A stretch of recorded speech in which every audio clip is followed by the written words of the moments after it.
যারা আজকে মারামারিতে লিপ্ত হলো, আগস্ট মাস চলে, তারা তো যৌথভাবেই মানে আগস্টের গণ অভ্যুত্থানের অংশীদার ছিল।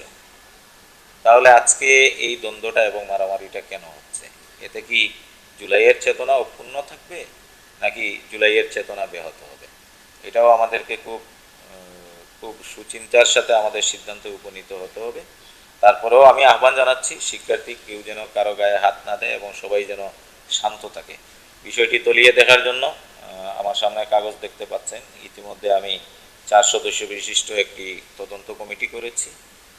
সেই তদন্ত কমিটির আহ্বায়ক আমাদের অধ্যাপক ডক্টর মুস্তফা হাসান, এবং সদস্য হিসেবে কাজ করবেন আমাদের রসায়ন বিভাগের অধ্যাপক মুস্তাফিজুর রহমান এবং রাষ্ট্রবিজ্ঞান বিভাগের সহযোগী অধ্যাপক মিসবাহুল আজম সওদাগর, এবং সদস্য সচিব হিসেবে মোহাম্মদ শহীদুল্লাহ, আমাদের ডেপুটি রেজিস্ট্রার, তিনি মেম্বার সেক্রেটারির দায়িত্ব পালন করবেন। আমরা এই ধরনের যে কোনো নাশকতা অথবা এই ধরনের পরিস্থিতি, সেটাকে কখনোই প্রশ্রয় দিব না। এবং আমি মনে করি যে জুলাই পরবর্তী কাঙ্ক্ষিত যে বাংলাদেশ বিনির্মাণ, সেই বিনির্মাণের ক্ষেত্রেও এটা অন্তরায় সৃষ্টি করবে।